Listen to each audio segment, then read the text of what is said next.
talk about ladder climbing as well too, Rob, I'm talking about getting to the money, getting to the bag, and so forth, right?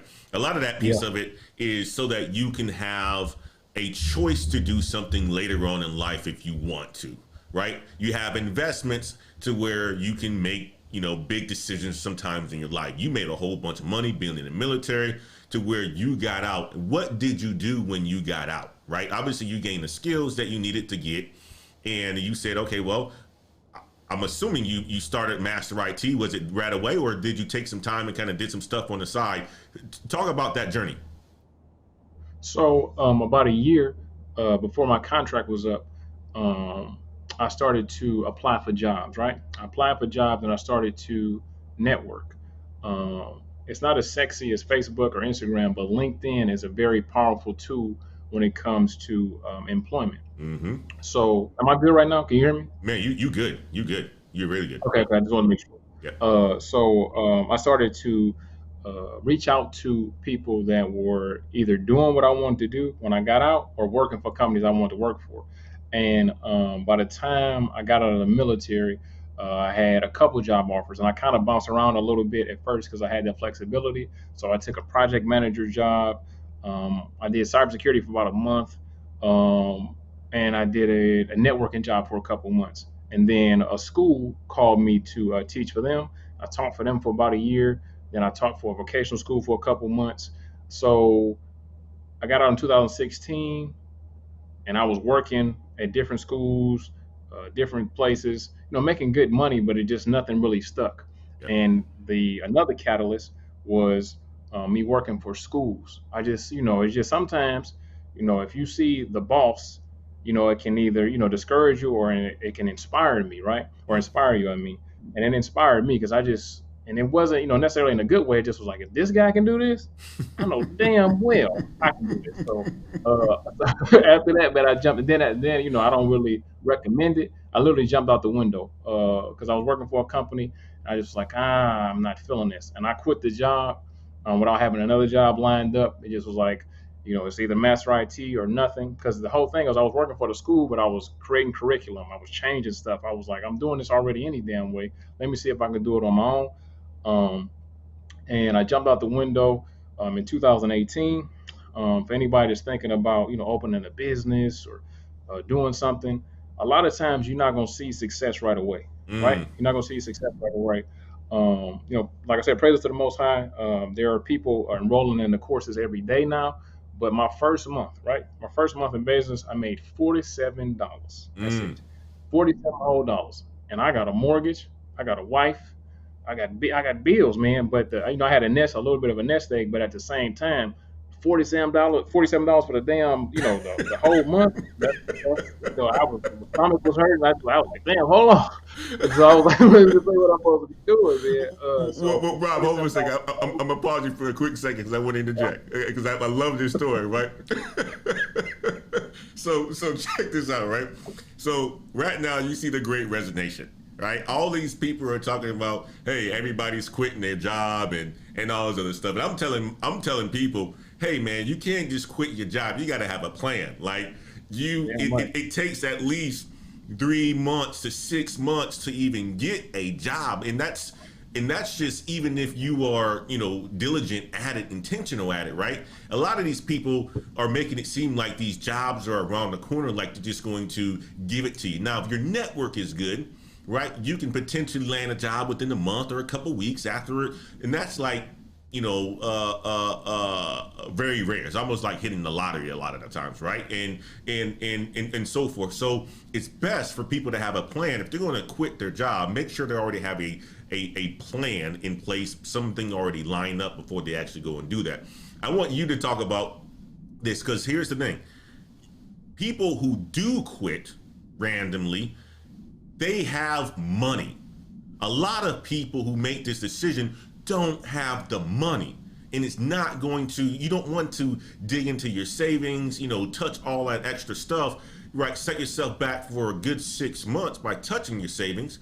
You talk about your experience of making that mistake, or was it a mistake for you, right? Not having something lined up, and would you recommend it to other people to do it the way you did? I talk about that, Rob. Okay.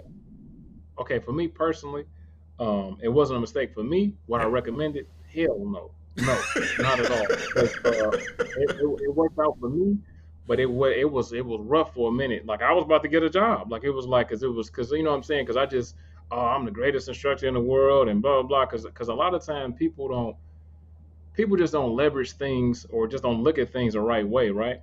A lot of times, especially because you in sales, so you already know this, it's not necessarily the best product. It's the best known product that wins. And then nobody know who the hell I was. So how am I gonna sell some courses if don't nobody know who the hell I am, right? No matter how great they are, no matter how perfect it is.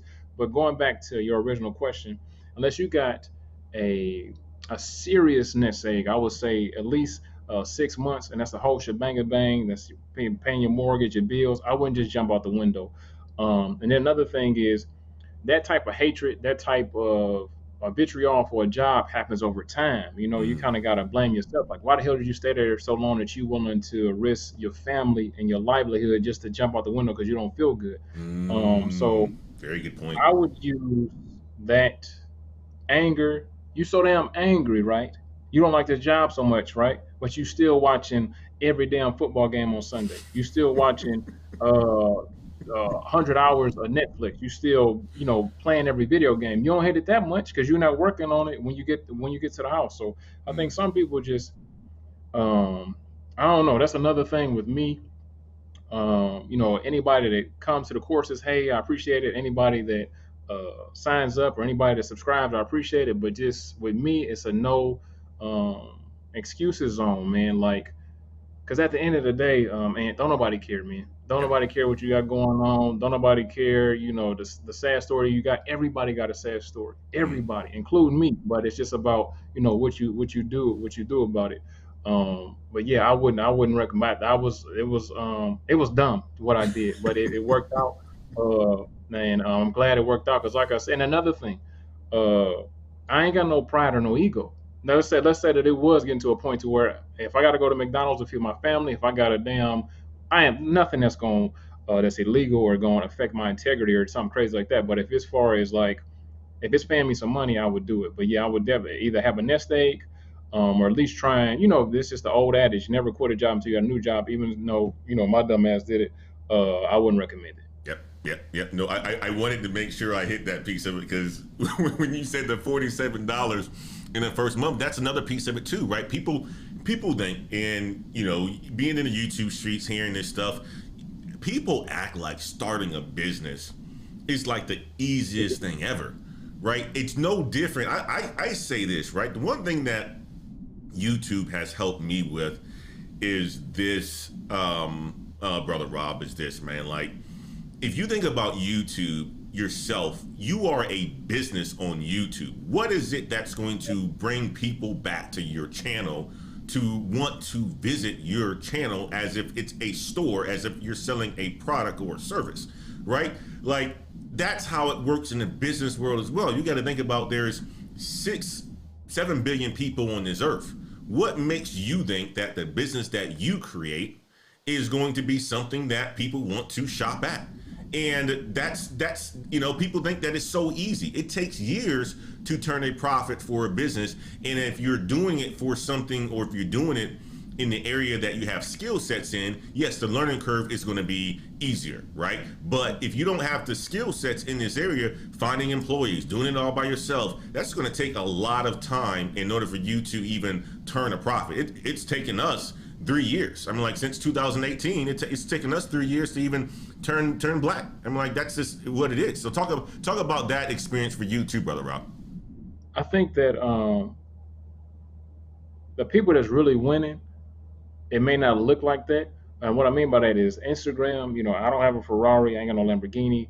I don't wear Rolexes. I don't do none of that. Mm-hmm. Um, but I will say, um, if I want to take a trip, I can do that. If my family needs me, I can do that. And then, like I said, the people that do have these things. I've tried to, maybe build partnerships, or they've tried to build partnerships with me. But when it comes to business, they start stuttering and sweating. It's Mm. like, okay, you got all this stuff, all this materialistic stuff, but you don't really have the money to make nothing happen. Mm, But as far as the business goes, and not putting it lightly, but this is my experience, and it is what it is. I've been to war, and right, I've mm, been to war, mm, and a business building this business is the hardest thing I've ever done. mm, So just to put that in perspective, it's the hardest thing I've ever done. Because me, having now if you ain't got no integrity, it might be a little bit easy. But me having integrity, I don't want to put my name, I don't want to put my likeness or nothing. I don't want to attach myself to something that's a scam or mm-hmm. not valuable and stuff like that. So it's just let me tell you something else. Now, not to discourage anybody, because business ownership, I think, is the pathway to true freedom and financial freedom. But Yes.